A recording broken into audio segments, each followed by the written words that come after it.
এখন দেখবেন criminal justice.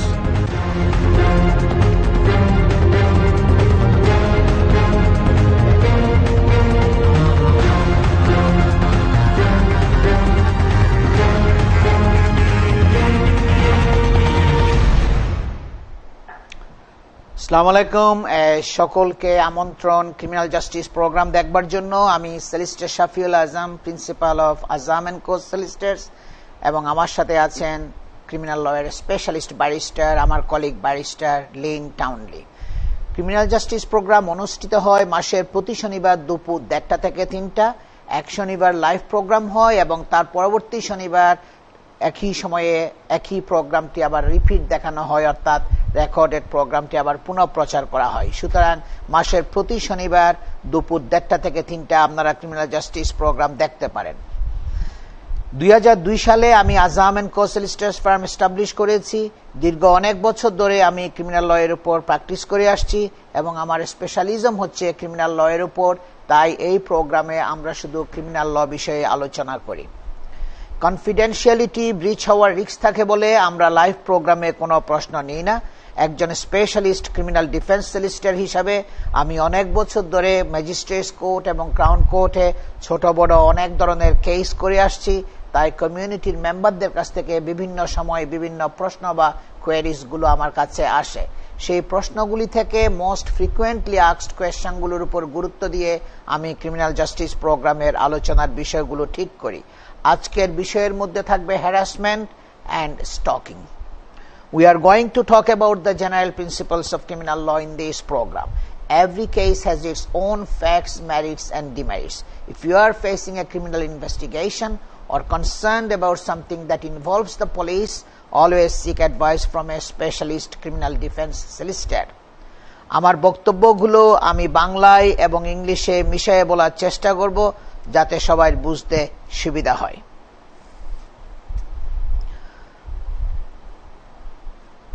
আমার ফার্স্ট সেগমেন্টে আমি আউটলাইন করব মানি লন্ডারিং এর উপরে। Money laundering and the law. Money লন্ডারিংটা কি এবং আইন, মানি লন্ডারিং এর আইনের উপরে আমি আউটলাইন করব। The legislation regarding money laundering in the UK is amongst the toughest compared to anywhere in the world, and with the possibility of significant time in prison, it is essential to seek legal support as soon as possible. তার মানে legislation মানে আইন, মানি laundering এর আইন UK এর মধ্যে সেটা হচ্ছে toughest compare to anywhere in the world. অন্যান্য দেশের তুলনায় আমাদের ইউকেতে মানি লন্ডারিং এর আইনটা খুবই টাফ, খুব স্ট্রিক্ট, এবং এটা essential that you seek always legal support as soon as possible. সবসময় আপনারা লিগাল সাপোর্ট অ্যাডভাইস নেবার চেষ্টা করবেন যখন এই মানি লন্ডারিং এর জন্য অ্যাকিউজড হয়, ইন্টারভিউ ফেস করতে হয়, অথবা আপনার বিরুদ্ধে যখন কেস কোর্টে যায়। Professionals May unexpectedly and find themselves caught up in an investigation relating to money laundering. অনেক সময় অনেক প্রফেশনালরাও কিন্তু এই মানি লন্ডারিং এর অফেন্সের মধ্যে পড়ে যায়। তারা অনেক সময় ইনভেস্টিগেশন ফেস করতে হয়, প্রসিডিংস, তাদেরকে ক্রিমিনাল প্রসিডিংস ফেস করতে হয়।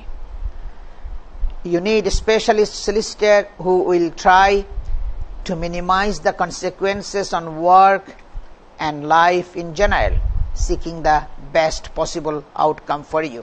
আপনার সবসময় specialist criminal defence solicitor engage করতে হবে, যে আপনার জন্য চেষ্টা করবে সবসময় আপনার কাজের জায়গায় এবং আপনার ঘরে যে লাইফ যেটা আছে এটার উপরে যেন ইম্প্যাক্ট যেটা আসে ওই চার্জ ফেস করলে ওইটা যেন মিনিমাম লেভেলে থাকে, ওগুলাকে মিনিমাইজ করার চেষ্টা করবে এবং কনসিকুয়েন্সটাকে মিনিমাইজ করার চেষ্টা করবে, এবং will be seeking the best possible outcome for you, এবং যে চেষ্টা করবে আপনার জন্য একটা বেস্ট পসিবল আউটকাম আনার জন্য।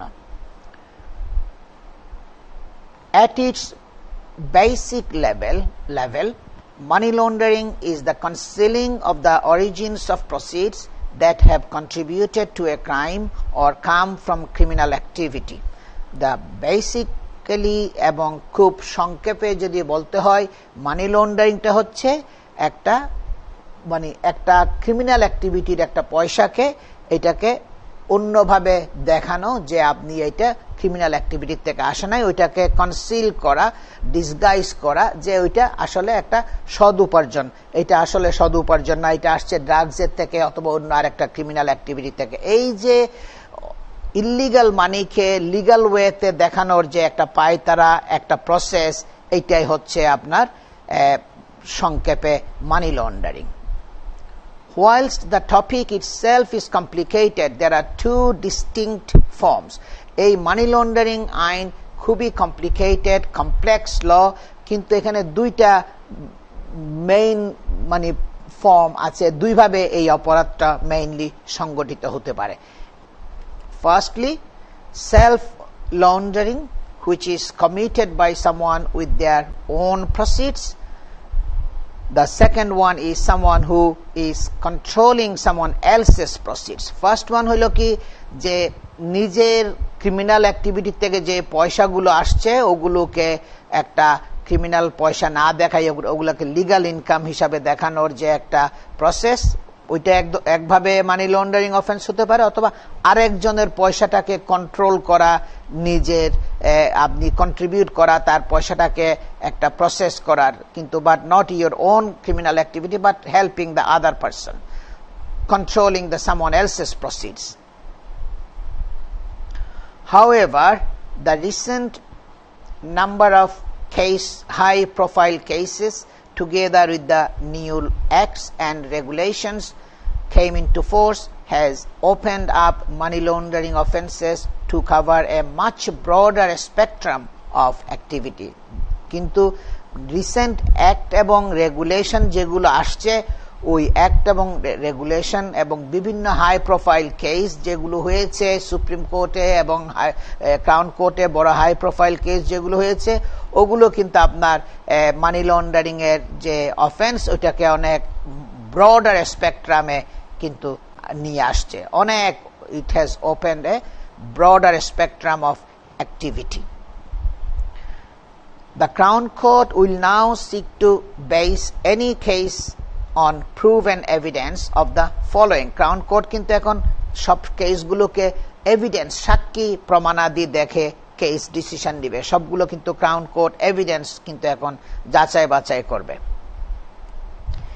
Integration, where criminal money is shown to be absorbed into an economy through for example investment in property, যেখানে আপনার ক্রিমিনাল মানিকে একটা প্রপার্টির মধ্যে ইনভেস্ট করা হয়েছে, যে ক্রিমিনাল অ্যাক্টিভিটির পয়সাটাকে একটা ক্রিমিনাল প্রসিডসটাকে যে প্রপার্টিতে ইনভেস্ট করা হয়েছে ওইটা আপনার হয়েছে কিনা সেটা ক্রাউন কোর্ট কিন্তু এভিডেন্স দেখার চেষ্টা করবে সব সময়। Placement, where criminal money is processed into a financial system, যেখানে ক্রিমিনাল অ্যাক্টিভিটির পয়সাগুলোকে একটা ফাইন্যান্সিয়াল সিস্টেমের মধ্যে প্রসেস করা হয়েছে। Layering, where money has been moved often through offshore companies and via a complex web and transactions, যেখানে ক্রিমিনাল অ্যাক্টিভিটির পয়সা, criminal proceeds গুলোকে পয়সাটাকে offshore মানি দেশের বাইরে, ইউকের বাইরে ট্রান্সফার করা হয়েছে, খুব কমপ্লিকেটেড ওয়েব এবং ট্রানজাকশনের মাধ্যমে যেগুলো ট্রান্সফার করা হয়েছে। কোর্ট কিন্তু এখন এগুলো সবগুলো অ্যানালাইজ করবে, এভিডেন্সগুলো সবগুলো দেখবে। The court process will also seek to prove a full audit trail of activity and reasoning behind the deemed transactions that could be defined as money laundering before judgment is passed.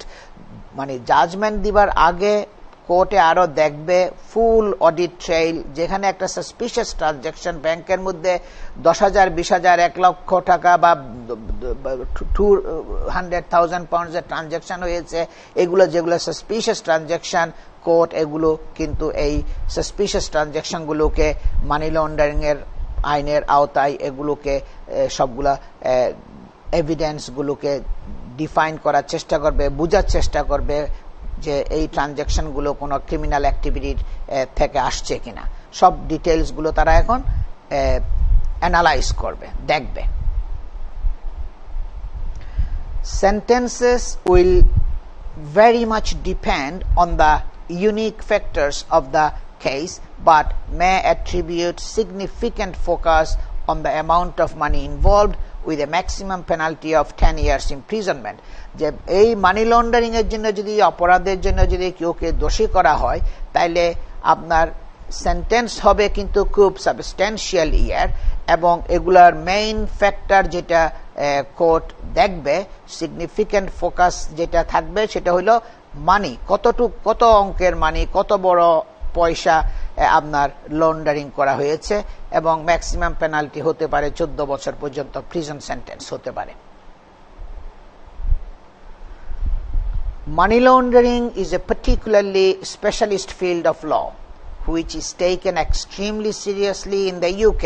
যে এটা হলো খুব complex, complicated area of law, খুব specialist field of law, যেটাকে United কিংডমে খুব seriously নেয়। কেউ যদি মানি লন্ডারিং এর জন্য সাসপেক্ট হয় তাকে ইন্টারভিউ করা হবে, এবং যদি দরকার হয় চার্জ করা হবে, কোর্টে তার বিরুদ্ধে প্রসিডিংস শুরু হবে।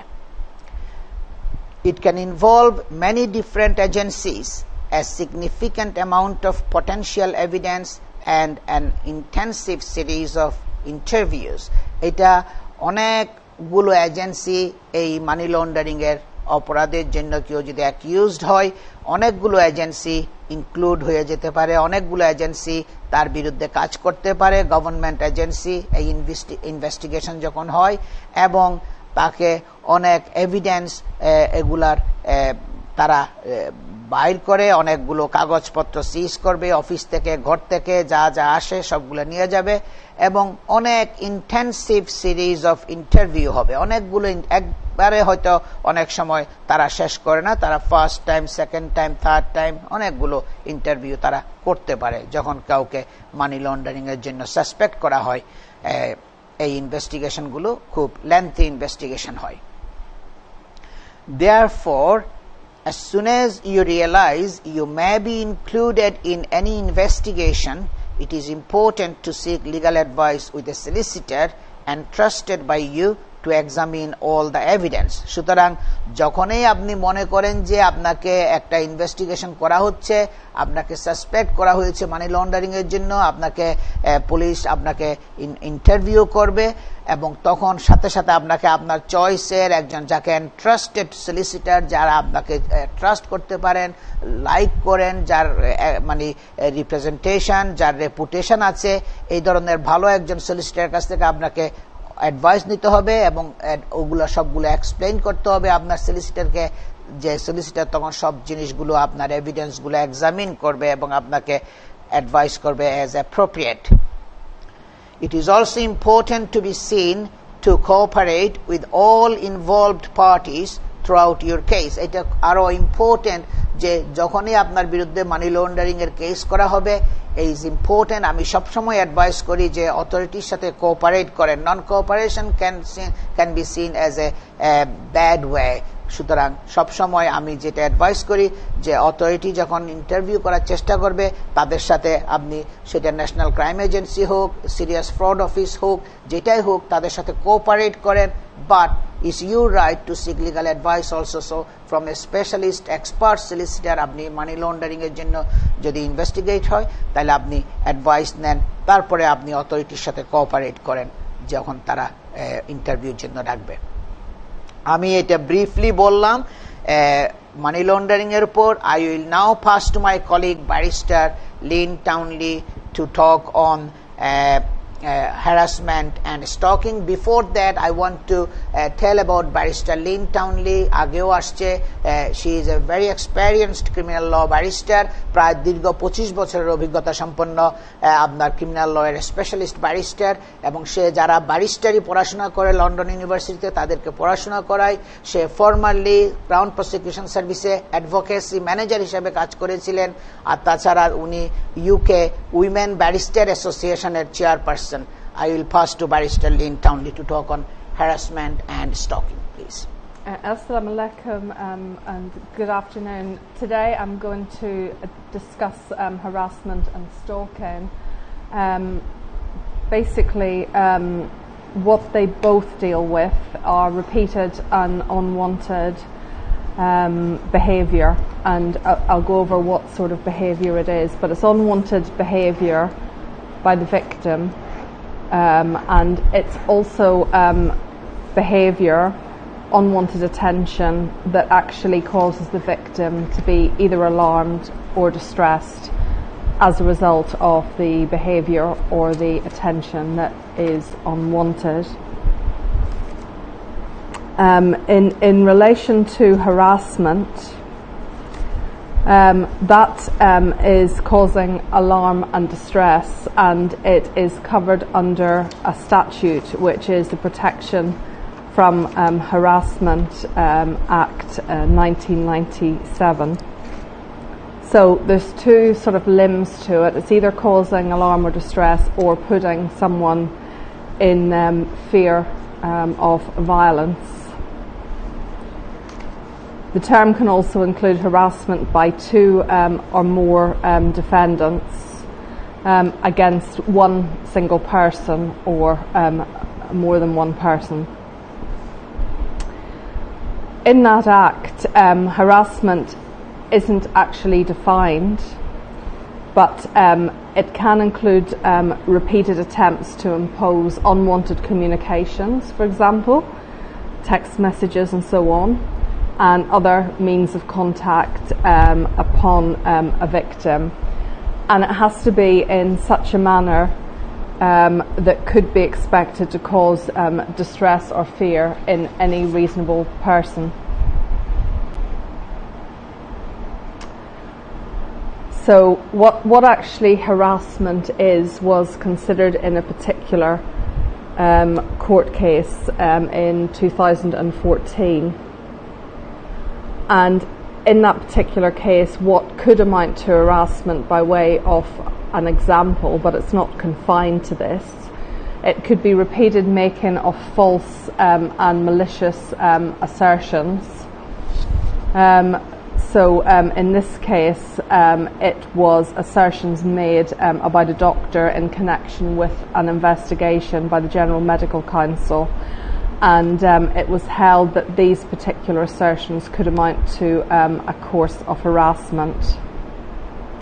So there's lots of things can fall under what harassment is, as long as it can be shown that it would cause a reasonable person to feel distress or fear. Thank you Lynn. দর্শক, আপনারা শুনছিলেন barrister Lin টাউনলির কাছে harassment এবং stocking এর উপরে খুব গুরুত্বপূর্ণ। অনেকে বুঝে না হ্যারাসমেন্টটা কি।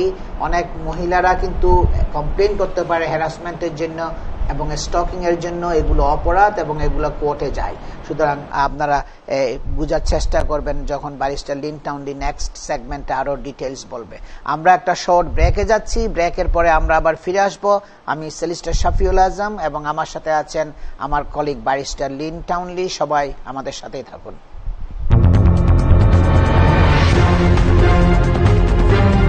আপনারা দেখছেন ক্রিমিনাল জাস্টিস।